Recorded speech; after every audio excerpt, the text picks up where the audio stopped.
Phone చేస్తారు, మీపైన case file అయిందని చెప్తారు. మీరు అవినీతికి పాల్పడ్డారని హడావుడి చేస్తారు.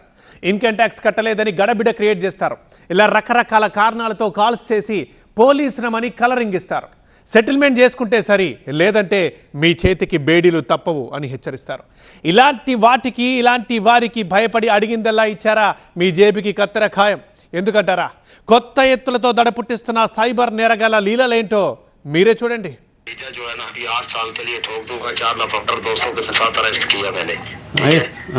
अभी उसने आपका नंबर दिया तो हमारा तहकीकात मत कर, ये बकवास कर अपने भतीजे को छुड़वाना है या FIR ठोको, तेरे को टीवी पे खबर मिल जाएगी। 4 लफटर दोस्तों के साथ घूम रहा था, ड्रग्स बरामद हुए, मेरा बेटा रोया गिड़गिड़ाया, उसने आपका नंबर दिया है। ఇది మ్యాటర్. పోలీసుల పేరుతో కాల్ చేస్తారు, ఆ కేసు ఈ కేసు అని అడలగొట్టేస్తారు. ఇది నిజమని నమ్మారో ఇక అంతే సంగతులు. అకౌంట్ గుల్లవుతుంది, కొంప కొల్లేరవుతుంది. ఇలాంటి కాల్స్ మయన్మార్, లావోస్, కంబోడియా దేశాల నుంచి వస్తున్నాయి. అవి కూడా నిరుద్యోగులు టార్గెట్ గా. ఈ మ్యాటర్ కాస్త నిజామాబాద్ పోలీసుల చెవిన పడడంతో ప్రత్యేక నిఘా పెట్టారు. దీంతో సైబర్ ముఠా గుట్టు రట్టయింది. హైదరాబాద్ కు చెందిన కొలనాటి నాగశివ గతంలో ఉద్యోగం కోసమని విదేశాలకు వెళ్లాడు. తీరా అక్కడికి వెళ్లి మోసపోయాడు. ఆ సమయంలో పరిచయమైన కొంతమంది విదేశీయులతో చేతులు కలిపాడు. వాళ్ళంతా కలిసి ముఠాగా ఏర్పడ్డారు. తెలుగు ప్రాంతాల్లో యువతకు విదేశాల్లో కంప్యూటర్ ఆపరేటర్ పోస్టులున్నాయంటూ ఎరవేశాడు. ఉద్యోగం మోజులో నాగశివ మాటల్ని నమ్మి ఎంతో మంది లక్షల్లో చెల్లించారు. వాళ్ళను నకిలీ ఏజెంట్ల సాయంతో బ్యాంకాక్ మీదుగా లావోస్, కంబోడియా, ఫిలిప్పీన్స్, మయన్మార్ దేశాలకు పంపించాడు. ఇక్కడ రహస్య క్యాంపుల్లో బంధించి పాస్పోర్టుల్ని లాక్కొని బలవంతంగా సైబర్ నేరాలు చేస్తున్నారు. इसको छोड़ना है या नहीं छोड़ना? छोड़ो भाई, निजामाबाद मिला के छोड़ लेके ये बकवास करो, कंप्लीट करवाना है या FIR करो?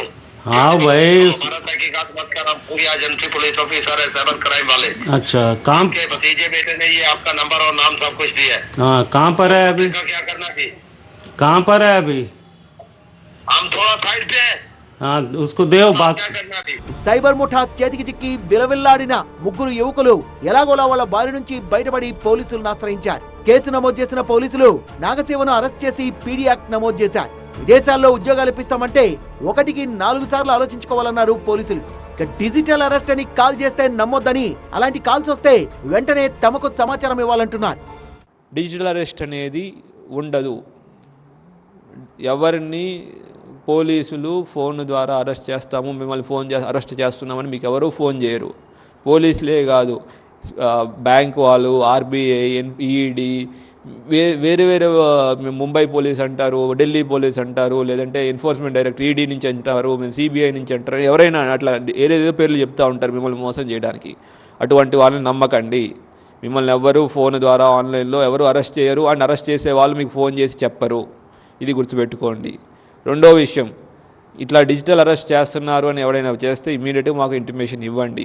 సైబర్ నేరాల్లో నిందితుడిపై పీడీ యాక్ట్ అమలు చేయడం తెలంగాణలోనే మొదటిసారన్నారు పోలీసులు. ఈ పీడీ యాక్ట్ ఇట్లాగా సైబర్ క్రిమినల్స్ అంటే యాక్చువల్లీ వాళ్ళు చేసేది ఏంటి అంటే సైబర్ స్లేవరీ, బానిసత్వం, వాళ్ళ చేత బానిసత్వం చేపిస్తూ ఉన్నారు.